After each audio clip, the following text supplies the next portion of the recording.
හොඳයි සියලු දෙනාටම ආයුබෝවන්. අපි බලමු 10 වෙනි පාඩමේ තොරතුරු හා සංස්කෘතික කොටසට අපිට දීලා තියෙනවා චොම්බ කොටසක්. ඒ කියන්නේ තොරතුරු කොටසක් අපිට දීලා තියෙනවා. අපි ඒක සාකච්ඡා කරගෙන බලමු එහෙනම් අද. අපි මේක සාකච්ඡා කරගන්න කලින් මේ පළවෙනි ඡේදයේ අපි කොරියන් වලින් අහලා ඊට පස්සේ මේ පළවෙනි ඡේදය සාකච්ඡා කරගෙන බලමු එහෙනම්. 무인 판매점은 사람이 직접 판매를 하지 않고 자동화된 시스템을 통해 상품을 판매하는 가게입니다.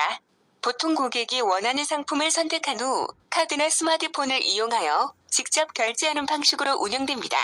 그러나 고급화된 센서, 카메라, 르피드, 라디오 프리퀀시, 아이덴티피케이션 기술 등을 활용한 매장에서는 고객이 모바일 앱으로 QR코드를 스캔하여 사전 결제를 하면 상품이 나오는 방식으로 운영되기도 합니다. හොඳයි එහෙනම් අපි පළවෙනි ඡේදය සාකච්ඡා කරගෙන බලමු.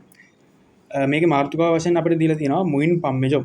මුයින් පම්මෙජොම් කියන්නේ මිනිසුන් රහිත වෙළඳ සැලවල්. මිනිසුන් රහිත භාණ්ඩ විකුණන අලෙවි සැලවල් වලට තමයි කියන්නේ මුයින් පම්මෙජොම් කියලා. මෙතන මේ මුයින් කියන එකේ තේරුමක් තියෙනවා. මුයින් කියන්නේ මිනිසුන් රහිත, මිනිසුන් නැති. මෙතන එහෙම තේරුමක් තමයි තියෙන්නේ. ඒතර මුයින් කියන්නේ මිනිසුන් රහිත, මිනිසුන් නැති. පම්මෙජොම් කියන්නේ අලෙවි සැලවල්. එතකොට ඡේදය තියෙනවා මුයින් පම්මෙජොමන් सारामी चिकजोब पम्मेरल हाजी अनगो चदन हातेन सिसतमल तोन्हे संपुमल पम्मेहानन कागे इम्निदा हरि එතකොට ඒක කියන්නේ මුයින් පම්මෙජොමන් කියන්නේ මිනිසුන් රහිත වෙනසලවල් යනු සාරාමි කියන්නේ මිනිසුන් චික්ජොබ් කියන්නේ තමා විසින්ම ඍජුවම පම්මේරල් හජි අන්ගෝ කියන්නේ තමා විසින්ම මිනිසුන් අලෙවි නොකර භාණ්ඩ විකුණන්නේ නැතුව චදොන් හාතෙන් කියන්නේ ස්වයංක්‍රීයකරණය වුණු සිසතමල් තොන්නේ කියන්නේ පද්ධතියක් කරා ස්වයංක්‍රීයකරණය වුණු සිස්ටම් එකක් හරහා සම්පුමල් කියන්නේ භාණ්ඩ පම්මෙහානන් කියන්නේ සම්පුමල් කියන්නේ භාණ්ඩ පම්මෙහානන් කියන්නේ අලෙවි කරන කාගේ ඉම්නිදා කඩයක්ගේ අලෙවිසලක් කියලා තමයි පළවෙනි ඡේදය කියන්නේ. ඊට පස්සේ දෙවෙනි ඡේදය කියනවා පෝතොන් කොගෙකි වොනානන් සම්පුමල් සොන්තෙක් හන් හු කාදනා සමාතපෝන ලියොන් හායෝ චික්ජොබ් කියොල්චේ හානන් පන්සිගරෝ උන්නම් තෙම්නිදා. එතකොට ඒක කියනවා පෝතොන් කියන්නේ සාමාන්‍යයෙන් කොගෙකි කියන්නේ පාරිභෝගිකයන්ට වනානන් කියන්නේ අවශ්‍ය කරන සම්පුමල් කියන්නේ භාණ්ඩ සොන්තෙක් කන්නු කියන්නේ තෝරා ගැනීමෙන් පසු කාදනා කියන්නේ කාඩ් හෝ ඒ කියන්නේ බැංකු කාඩ් එක හෝ සමාතපෝනල් කියන්නේ ජංගම දුරකථනය ස්මාර්ට් ෆෝන් එක ඉයොන් හායෝ කියන්නේ භාවිතා කරලා චික්ජොබ් කියන්නේ ඍජුවම තමා විසින්ම කෙවල්ජහානන් කියන්නේ ගෙවීම් කරන පන්සිකරෝ කියන්නේ ක්‍රමයක් ලෙසින් උන්නොන් තෙම්නිදා කියන්නේ ක්‍රියාත්මක වෙනවා කියලා කියනවා. ඊට පස්සේ දෙවෙනි ඡේදය කියනවා කරිගෝ කොගබ් හවාතෙන් sensor camera RFID radio frequency identification කිසුල් තනල් හවරන් හන් මෙජොන් ඒසෝනන් කොගෙගි මොබයිල් එපරෝ QR කෝදරල් සෙකන් හායෝ සාජොන් කියොල්ජේරල් හාමයොන් සම්පුමි නවෝනන් පන්සිකරෝ උන්යොන් තෙගිදෝ හම්නිදා. එතකොට ඒ ඡේදයෙන් කියන්නේ කරෝනා එහෙම වුණත් කොගබ් හවාතෙන් කියන්නේ ඉහළ මට්ටමක තියෙන සෙන්සෝ කියන්නේ සෙන්සර් කැමරා කියන්නේ කැමරා වලට. එතන RFID කියන්නේ රේඩියෝ ෆ්‍රීකවෙන්සි අයිඩෙන්ටිෆිකේෂන්. ඒ කියන්නේ ඒකේ තේරුම තමයි ගුවන්විදුලි සංඛ්‍යාත තරංග හඳුනා ගැනීමේ තාක්ෂණයට තමයි කියන්නේ මේ RFID කියලා තාක්ෂණය. මේ කිසුල් කියන්නේ තාක්ෂණය. ඒ තාක්ෂණය එතන ආදිය හවරන් හන් කියන්නේ උපයෝගී වුණු මෙජන්නේසෝනන් කියන්නේ අලෙවි සැලවල් වල සිට කොගෙකි කියන්නේ පාරිභෝගිකයන් මොබයිල් ඇපරෝ කියන්නේ ජංගම දුරකථන ඇප් එකක් කරා QR කෝඩරල් ස්කෑන් හායෝ මේ QR කෝඩ් එක ස්කෑන් කරලා සාජොන් QR කෝඩ් එක එතකොට ස්කෑන් කරලා සාජොන් කියන්නේ පෙර කියොල්ජේරල් හාමන් පෙරගෙවීමක් කළාම සම්පුමි කියන්නේ භාණ්ඩ නවෝනන් පිටතට පැමිණෙන සම්පුමි කියන්නේ භාණ්ඩ නවෝනන් කියන පිටතට පැමිණෙන පන්සිකරෝ කියන ක්‍රමයක් ලෙසින් උන්නොන් තෙගිදෝ හම්නිදා ක්‍රියාත්මක වෙමින් පවතිනවා කියලා කියනවා. ඒක තමයි ඒකට මේ පළවෙනි ඡේදයේ තිබ්බේ. අපි එහෙනම් දෙවෙනි ඡේදයටත් ඒ විදිහටම ගිහලා සාකච්ඡා කරගෙන බලමු. හොඳයි එහෙනම් අපි දෙවෙනි ඡේදය සාකච්ඡා කරගන්න කලින් කොරියන් වලින් අහලා දෙවෙනි ඡේදයත් සාකච්ඡා කරන්න බලමු එහෙනම්. එහෙනම් අපි දැන් කොරියන් වලින් එක අහලා ඉමු. 무인 판매점은 무인 슈퍼, 무인 편의점처럼 음료수, 과자, 컵라면, 생필품 등 다양한 종류의 상품을 판매하는 곳 돼 있고, 무인 생수 판매점, 무인 계란 판매점, 무인 아이스크림 판매점, 무인 라면 판매점, 무인 과일 판매점, 무인 문구점과 같이 특정 상품만을 취급하는 곳도 있습니다. 이외에도 무인 세탁소와 무인 가게, 무인 골프장 등 무인 의료 서비스를 제공하는 곳도 있습니다. හරි නම් අපි දැන් ඒක සාකච්ඡා කරගෙන බලමු.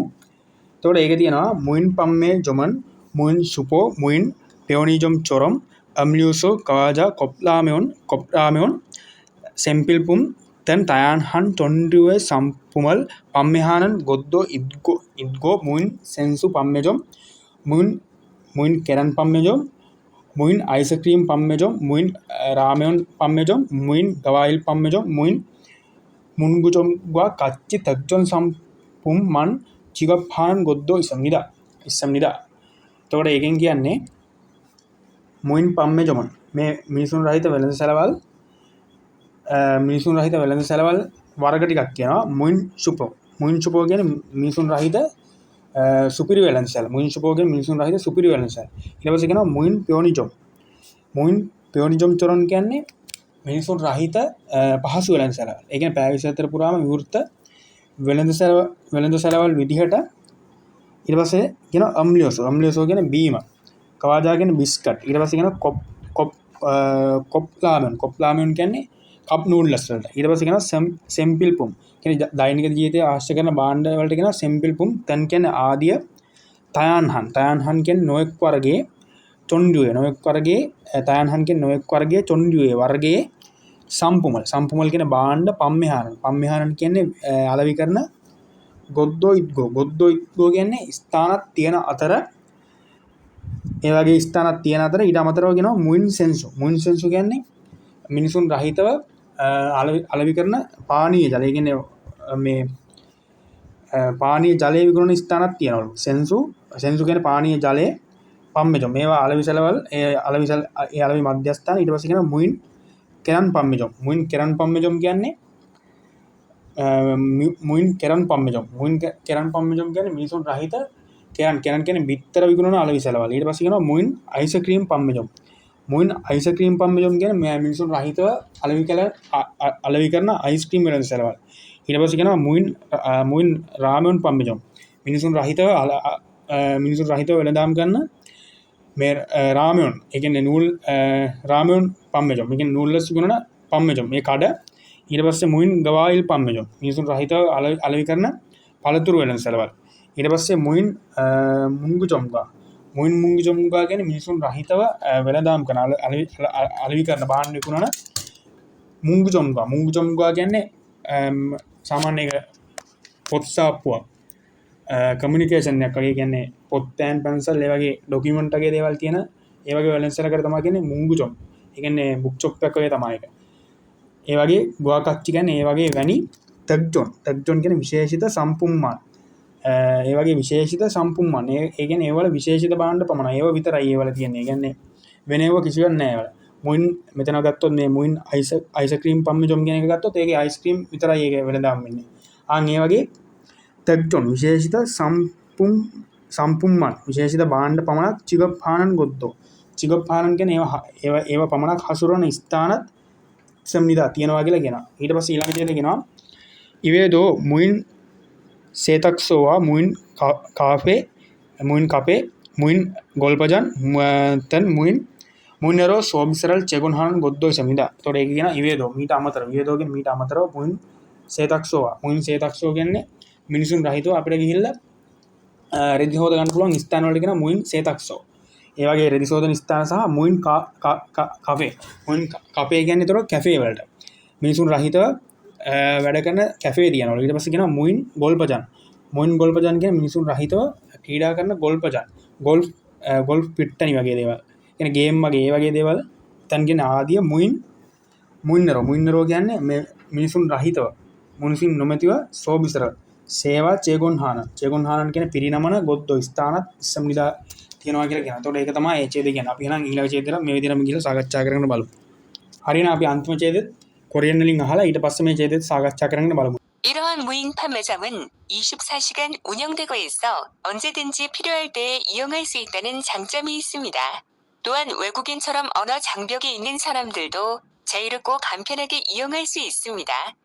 හොඳයි අපි එහෙනම් දැන් මේක සාකච්ඡා කරන්න බලමු. මේකේ තියෙනවා පළවෙනි ඡේදයේ කිරෝහන් මුයින් පම්මේජොමන් 24시간 운영되고 있어. 언제든지 필요할 때 이용할 수 있다는 장점이 있습니다. එතකොට ඒක කියන්නේ ඉරෝහන් කියන්නේ මෙවැනි මුයින් පම්මේජොම් මිනිසුන් රහිතව වෙළඳාම් කරන වෙළඳසැලවල් 24시간 කියන්නේ පැය 24 පුරාම 운영되고 있어. 운영되고 있어 කියන්නේ ඒවා ක්‍රියාත්මක වෙමින් තියෙන නිසා 언제든지 කියන්නේ ඕනෑම වෙලාවක 필요할 때 අවශ්‍ය වූ විට ඕනෑම වෙලාවක අවශ්‍ය වූ විට 이용할 수 있다는 කියන්නේ භාවිතා කරන්න පුළුවන් කියන 장점이 කියන්නේ වාසිය 있습니다. තියෙනවා කියලා කියනවා. ඊට පස්සේ කියනවා අන්තිම ඡේදයේ තියෙනවා 또한 외국인처럼 언어 장벽이 있는 사람들도 자유롭게 간편하게 이용할 수 있습니다. එතකොට ඒකෙන් කියන්නේ 또한 කියන්නේ ඒ වගේම 외국인처럼 ඒ කියන්නේ මේක කියන ඒ වගේම මේ මුයින් පම්මේජොම් කියන්නේ මිනිසුන් රහිතව වෙළඳසැලවල් 외국인처럼 එතන විදේශිකයන් විදිහට 언어 장벽 කියන්නේ භාෂාවේ දුෂ්කරතා භාෂාවේ අපහසුතා ඉන්නන් කියන්නේ තියෙන සරන්දල්දෝ මිනිසුන්ට තෝහන් ඒ වගේම 외국인처럼 විදේශිකයන් විදිහට 언어 භාෂාවේ 장벽 භාෂාවේ බාධා දුෂ්කරතා ඉන්නන් තියෙන සරන්දල්දෝ මිනිසුන්ට 자유롭게 කියන්නේ ඊටාම මේ නිදහස් 간편하게 කියන්නේ ඊටාම සැහැල්ලුවට සරල ආකාරයට 이용할 수 있습니다. කියන්නේ භාවිතා කරන්න පුළුවන්. ඒ කියන්නේ මේක කොරියානු භාෂාව වගේ දුෂ්කරතා ඒ කොරියානු භාෂාවෙන් තේරුම් ගන්න බැරි අයට මේක වෙනත් විදේශීය භාෂාවලින්මුත් භාවිතා කරන්න පුළුවන් කියලා තමයි මේක එතකොට කියලා තියෙන්නේ. එතකොට හොඳයි අපි මේක තිබු විස්තරය සාකච්ඡා කරගෙන ඉවරයි. අපි එහෙනම් ඊළඟට 11 වෙනි පාඩමෙමුත් හම්බෙමු.